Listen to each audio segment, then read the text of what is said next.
ಎಲ್ಲರಿಗೂ ನಮಸ್ಕಾರ. ಇವತ್ತಿನ ಗಣಿತ ಕ್ಲಾಸ್ಗೆ ಎಲ್ರಿಗೂ ವೆಲ್ಕಮ್. ಇವತ್ತು ನಾವು ರೇಷಿಯೋಸ್ ಮತ್ತು ಪ್ರಪೋರ್ಷನ್ಸ್ ಅಂದ್ರೆ ಅನುಪಾತಗಳು ಮತ್ತೆ ಸಮಾನುಪಾತಗಳ ಬಗ್ಗೆ ಕಲಿಯೋಣ. ಅಯ್ಯೋ, ಮ್ಯಾಥ್ಸ್ ಕಷ್ಟ ಅನ್ಕೋಬೇಡಿ, ಸರಿನಾ? ಯಾಕಂದ್ರೆ ನಾವು ಅನ್ಕೊಂಡಿರೋದಕ್ಕಿಂತ ಇದು ತುಂಬಾನೇ ಸುಲಭ ಮತ್ತೆ ತುಂಬಾ ಮಜಾ ಕೂಡ ಇಡುತ್ತೆ. ಹಾಗಾದ್ರೆ ಇವತ್ತು ನಾವು ಏನೆಲ್ಲ ಕಲಿತೀವಿ ಅಂತ ಒಂದು ಸಣ್ಣ ನೋಟ ನೋಡೋಣ ಬನ್ನಿ.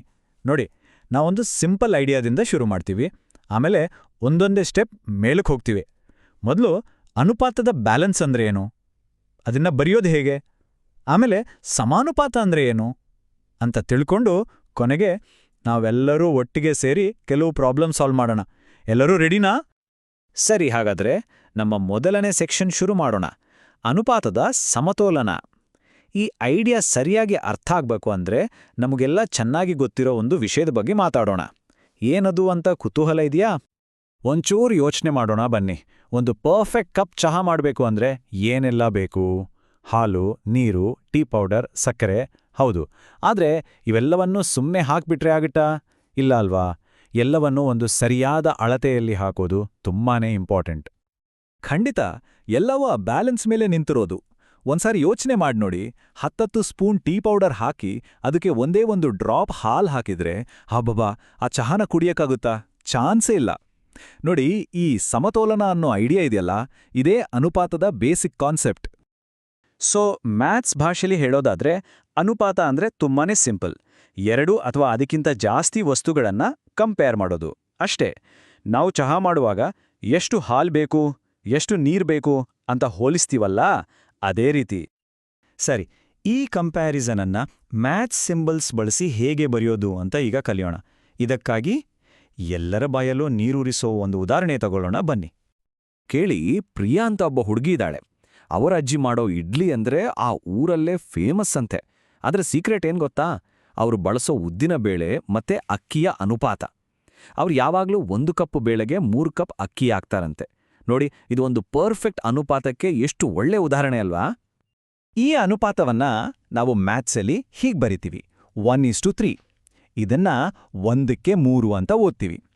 ಇಲ್ಲಿ ನೋಡಿ, ಮಧ್ಯದಲ್ಲಿ 2 ಡಾಟ್ಸ್ ಇದೆಯಲ್ಲ, ಇದನ್ನ ಕೋಲನ್ ಅಂತ ಕರಿತೀವಿ. ಇದರ ಅರ್ಥ ಇಷ್ಟಕ್ಕೆ ಇಷ್ಟು ಅಂತ. ಅಂದ್ರೆ 1 ಕಪ್ ಬೇಳೆಗೆ 3 ಕಪ್ ಅಕ್ಕಿ. ಎಷ್ಟು ಸಿಂಪಲ್ ಅಲ್ವಾ? ಅಂದ್ರೆ ಅವರು ಸ್ವಲ್ಪನೇ ಇಡ್ಲಿ ಹಿಟ್ಟು ಮಾಡ್ಲಿ ಅಥವಾ ದೊಡ್ಡ ಪಾರ್ಟಿಗೆ ಬೇಕಾಗಷ್ಟು ಮಾಡ್ಲಿ, ಅನುಪಾತ ಮಾತ್ರ ಚೇಂಜ್ ಆಗಲ್ಲ. ಅವ್ರು 2 ಕಪ್ ಬೇಳೆ ತಗೊಂಡ್ರೆ ಅದಕ್ಕೆ ಕರೆಕ್ಟಾಗಿ 6 ಕಪ್ ಅಕ್ಕಿ ಹಾಕ್ಲೇಬೇಕು. 10 ಕಪ್ ಬೇಳೆ ತಗೊಂಡ್ರೆ 30 ಕಪ್ ಅಕ್ಕಿ ಬೇಕೇ ಬೇಕು. ರೆಸಿಪಿ ಪರ್ಫೆಕ್ಟ್ ಆಗ್ಬೇಕಂದ್ರೆ ಅನುಪಾತ ಯಾವಾಗ್ಲೂ ಒಂದೇ ಥರ ಇರಬೇಕು. ಸರಿ, ಈಗ ಅನುಪಾತ ಅಂದ್ರೆ ಏನು ಅಂತ ಗೊತ್ತಾಯ್ತು. ಅದನ್ನೇ ಬಳಸಿ ನಾವೀಗ ನೆಕ್ಸ್ಟ್ ಸ್ಟೆಪ್ಗೆ ಹೋಗೋಣ. ಅದೇ ಸಮಾನುಪಾತ ಅಥವಾ ಪ್ರಪೋರ್ಷನ್. ಸಮಾನುಪಾತ ಅಂದ್ರೆ ತುಂಬಾನೇ ಸಿಂಪಲ್. 2 ಅನುಪಾತಗಳು ಈಕ್ವಲ್ ಆಗಿದ್ರೆ, ಅಂದ್ರೆ ಒಂದಕ್ಕೊಂದು ಸಮನಾಗಿದ್ರೆ, ಅದನ್ನೇ ನಾವು ಸಮಾನುಪಾತ ಅಂತ ಹೇಳ್ತೀವಿ. ಇಲ್ಲಿ ಸಮಾನ ಅಥವಾ ಈಕ್ವಲ್ ಅನ್ನೋ ಪದ ತುಂಬಾ ಮುಖ್ಯ. ನೋಡಿ, ನಾವು ಅನುಪಾತಗಳನ್ನ ಫ್ರ್ಯಾಕ್ಷನ್ಸ್ ರೂಪದಲ್ಲೂ ಬರಿಬೋದು, ಅಂದ್ರೆ ಭಿನ್ನರಾಶಿಗಳ ಥರ. ಉದಾಹರಣೆಗೆ 1:3 ಇದೆಯಲ್ಲ, ಅದನ್ನ 1/3 ಅಂತ ಬರಿಬೋದು. ಹಾಗೆ 2:6 ಅನ್ನ 2/6 ಅಂತ ಬರಿಬೋದು. ಈಗ ಯೋಚನೆ ಮಾಡಿ, 1/3 ಮತ್ತೆ 2/6 ಎರಡೂ ಒಂದೇ ಅಲ್ವಾ?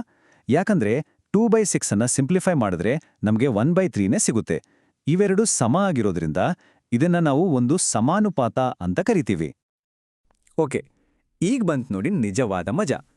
ಇದನ್ನ ಒಂದು ಡಿಟೆಕ್ಟಿವ್ ಗೇಮ್ ಥರ ಅನ್ಕೊಳ್ಳಿ. ಒಂದು ನಂಬರ್ ಮಿಸ್ ಆಗಿದ್ರೆ ಅದನ್ನ ಕಂಡಿಡಿಯಕ್ಕೆ ನಾವು ಈ ಸಮಾನುಪಾತವನ್ನ ಹೇಗೆ ಬಳಸ್ಬೋದು ಅಂತ ಈಗ ಕಲಿಯೋಣ. ಈ ಪ್ರಶ್ನೆಯನ್ನ ಎಲ್ಲರೂ ಗಮನ ಇಟ್ಟು ಕೇಳಿಸ್ಕೊಳ್ಳಿ. ಒಂದು ಕ್ಲಾಸ್ನಲ್ಲಿ ಹುಡುಗರು ಮತ್ತು ಹುಡುಗಿಯರ ಅನುಪಾತ 2ಕ್ಕೆ 3, ಅಂದ್ರೆ 2:3. ಆ ಕ್ಲಾಸ್ನಲ್ಲಿ 10 ಜನ ಹುಡುಗರಿದ್ದಾರೆ. ಹಾಗಾದ್ರೆ ಹುಡುಗಿಯರು ಎಷ್ಟು ಜನ ಇರ್ತಾರೆ? ಮೊದಲನೇ ಸ್ಟೆಪ್ಪು, ನಾವು ಸಮಾನುಪಾತವನ್ನ ಸರಿಯಾಗಿ ಬರ್ಕೋಬೇಕು. ಹುಡುಗರು ಬೈ ಹುಡುಗಿಯರು ಈಸ್ ಈಕ್ವಲ್ ಟು ಹುಡುಗರು ಬೈ ಹುಡುಗಿಯರು. ಅಂದ್ರೆ 2/3 ಈಸ್ ಈಕ್ವಲ್ ಟು 10/g. ಇಲ್ಲಿ g ಅಂದ್ರೆ ನಮಗೆ ಗೊತ್ತಿಲ್ಲದ, ನಾವು ಕಂಡಿಡಿಬೇಕಾದ ಹುಡುಗಿಯರ ಸಂಖ್ಯೆ. ಸರಿ, ಈಗ ಉತ್ತರ ಕಂಡುಹಿಡಿಯೋಣ. 2ನೇ ಸ್ಟೆಪ್, ನಾವು ಆ 2 ಅನುಪಾತಗಳ ನಡುವೆ ಇರೋ ಲಿಂಕ್ ಅನ್ನ ಕಂಡುಹಿಡಿಬೇಕು. ಮೊದಲನೇ ಫ್ರಾಕ್ಷನ್ ಮೇಲೆ 2 ಇದೆ, 2ನೇ ಫ್ರಾಕ್ಷನ್ ಮೇಲೆ 10 ಇದೆ. 2ರಿಂದ 10ಕ್ಕೆ ಹೋಗೋಕೆ ಏನ್ ಮಾಡಬೇಕು? ಕರೆಕ್ಟ್, 5ರಿಂದ ಗುಣಿಸ್ಬೇಕು. ಮ್ಯಾಥ್ಸಲ್ಲಿ ಬ್ಯಾಲೆನ್ಸ್ ಮಾಡೋದು ತುಂಬಾ ಇಂಪಾರ್ಟೆಂಟ್. ಹಾಗಾಗಿ ನಾವು ಕೆಳಗಿರೋ ನಂಬರ್ ಅಂದ್ರೆ 3ಕ್ಕೂ ಅದೇ 5ರಿಂದ ಗುಣಿಸ್ಬೇಕು. 3 ಇಂಟು 5 ಎಷ್ಟು? 15. ಪರ್ಫೆಕ್ಟ್. ಅಂದ್ರೆ ಆ ಕ್ಲಾಸ್ನಲ್ಲಿ 15 ಜನ ಹುಡುಗಿಯರಿದ್ದಾರೆ ಅಂತ ಅರ್ಥ. ನೋಡಿದ್ರಾ ಎಷ್ಟು ಸುಲಭವಾಗಿ ಉತ್ತರ ಸಿಕ್ತು? ಸೂಪರ್! ಎಲ್ಲರೂ ತುಂಬಾ ಚೆನ್ನಾಗಿ ಅರ್ಥ ಮಾಡ್ಕೊಂಡಿದ್ದೀರಿ. ಈಗ ನಾವು ಕಲ್ತಿದ್ದನ್ನ ಇನ್ನಷ್ಟು ಪಕ್ಕಾ ಮಾಡ್ಕೊಳ್ಳಕ್ಕೆ ಇನ್ನೂ ಕೆಲವು ಲೆಕ್ಕಗಳನ್ನ ಒಟ್ಟಿಗೆ ಪ್ರಯತ್ನಿಸೋಣ, ಸರಿನಾ? ಇಲ್ಲಿದೆ ಮೊದಲನೇ ಪ್ರಶ್ನೆ. ನಿಂಬೆ ಪಾನಕ ಮಾಡೋಕೆ ನಿಂಬೆ ರಸ ಮತ್ತು ನೀರಿನ ಅನುಪಾತ 1:4. ಅಂದ್ರೆ 1 ಕಪ್ ನಿಂಬೆ ರಸಕ್ಕೆ 4 ಕಪ್ ನೀರು ಹಾಕಬೇಕು. ಹಾಗಾದ್ರೆ ನಾವು 2 ಕಪ್ ನಿಂಬೆ ರಸ ತಗೊಂಡ್ರೆ ಎಷ್ಟು ನೀರು ಬೇಕಾಗುತ್ತೆ? ಸ್ವಲ್ಪ ಯೋಚನೆ ಮಾಡಿ ನೋಡಿ. ಆನ್ಸರ್ ಸಿಕ್ತಾ? ಸರಿಯಾದ ಉತ್ತರ 8 ಕಪ್ ನೀರು. ಯಾಕಂದ್ರೆ ನಿಂಬೆ ರಸದ ಪ್ರಮಾಣ 1ರಿಂದ 2ಗೆ ಹೋಗಿದೆ, ಅಂದ್ರೆ ಡಬಲ್ ಆಗಿದೆ. ಹಾಗಾಗಿ ನಾವು ನೀರಿನ ಪ್ರಮಾಣವನ್ನು ಕೂಡ ಡಬಲ್ ಮಾಡಬೇಕು. 4 ಇಂಟು 2 ಅಂದ್ರೆ 8. Very good. ಓಕೆ, ಈಗ ನೆಕ್ಸ್ಟ್ ಕ್ವೆಶ್ಚನ್. ಅನುಪಾತ ಅದೇ 1:4. ಆದ್ರೆ ಈ ಸರಿ ನಾವು 20 ಕಪ್ ನೀರು ಬಳಸಿದ್ರೆ ಎಷ್ಟು ನಿಂಬೆರಸ ಬೇಕಾಗ್ಬೋದು? ಹುಷಾರು, ಈ ಸರಿ ನಾವು ಸ್ವಲ್ಪ ಉಲ್ಟಾ ಯೋಚನೆ ಮಾಡಬೇಕು. Correct answer. 5 ಕಪ್ ನಿಂಬೆ ರಸ ಹೇಗ್ ಬಂತು? ನೀರಿನ ಪ್ರಮಾಣ 4ರಿಂದ 20ಕ್ಕೆ ಹೋಗಿದೆ. 4ರ ಮಗ್ಗಿಯಲ್ಲಿ 20 ಯಾವಾಗ ಬರುತ್ತೆ? 4×5 20. ಸೊ ನಾವು 5ರಿಂದ ಗುಣಿಸಿದ್ದೇವೆ. ಹಾಗಾಗಿ ನಿಂಬೆ ರಸದ ಪ್ರಮಾಣ ಅಂದ್ರೆ 1ಕ್ಕೂ ಅದೇ 5ರಿಂದ ಗುಣಿಸ್ಬೇಕು. 1 ಇಂಟು 5 ಅಂದ್ರೆ 5. ಪರ್ಫೆಕ್ಟ್. ಕೊನೆಯದಾಗಿ ಒಂದು ಮ್ಯಾಪ್ ಪ್ರಾಬ್ಲಮ್. ಒಂದು ಮ್ಯಾಪಲ್ಲಿ 1 ಸೆಂಟಿಮೀಟರ್ ಅಂದ್ರೆ ನಿಜ ಜೀವನದಲ್ಲಿ 50 ಕಿಲೋಮೀಟರ್ ಅಂತ ಅರ್ಥ. ಹಾಗಾದ್ರೆ ಮ್ಯಾಪ್ನಲ್ಲಿ 2 ಊರುಗಳ ನಡುವೆ 5 ಸೆಂಟಿಮೀಟರ್ ದೂರ ಇದ್ರೆ ನಿಜವಾಗ್ಲೂ ಆ ಊರುಗಳ ನಡುವೆ ಎಷ್ಟು ಕಿಲೋಮೀಟರ್ ಇರುತ್ತೆ? ಇಲ್ಲೂ ಅದೇ ರೂಲ್. 1 5 ಆಗಿದೆ, ಅಂದ್ರೆ 5ರಿಂದ ಗುಣಿಸಿದ್ದೇವೆ. ಹಾಗಾಗಿ 50ಕ್ಕೂ 5ರಿಂದ ಗುಣಿಸ್ಬೇಕು. 50 ಇಂಟು 5 250 ಕಿಲೋಮೀಟರ್. ಗ್ರೇಟ್! ಸರಿ, ಇವತ್ತಿನ ಕ್ಲಾಸ್ ಮುಗೀತು. ಈಗ ನಾವೆಲ್ಲರೂ ನಮ್ಮ ದಿನನಿತ್ಯದ ಜೀವನದ ಬಗ್ಗೆ ಯೋಚನೆ ಮಾಡೋಣ. ನಾವು ಅಡಿಗೆ ಮಾಡೋವಾಗ, ಮ್ಯಾಪ್ ನೋಡೋವಾಗ ಅಥವಾ ಕ್ರಿಕೆಟ್ ಮ್ಯಾಚ್ ನೋಡುವಾಗ ಹೀಗೆ ಎಲ್ಲೆಲ್ಲಿ ಈ ಅನುಪಾತಗಳನ್ನು ನೋಡ್ತೀವಿ ಅಂತ ಗಮನಿಸಿ. ಮ್ಯಾಥ್ಸ್ ನಮ್ಮ ಸುತ್ತಮುತ್ತಲೇ ಇದೆ, ನಾವು ಅದನ್ನ ನೋಡೋದನ್ನ ಕಲಿಬೇಕು ಅಷ್ಟೇ.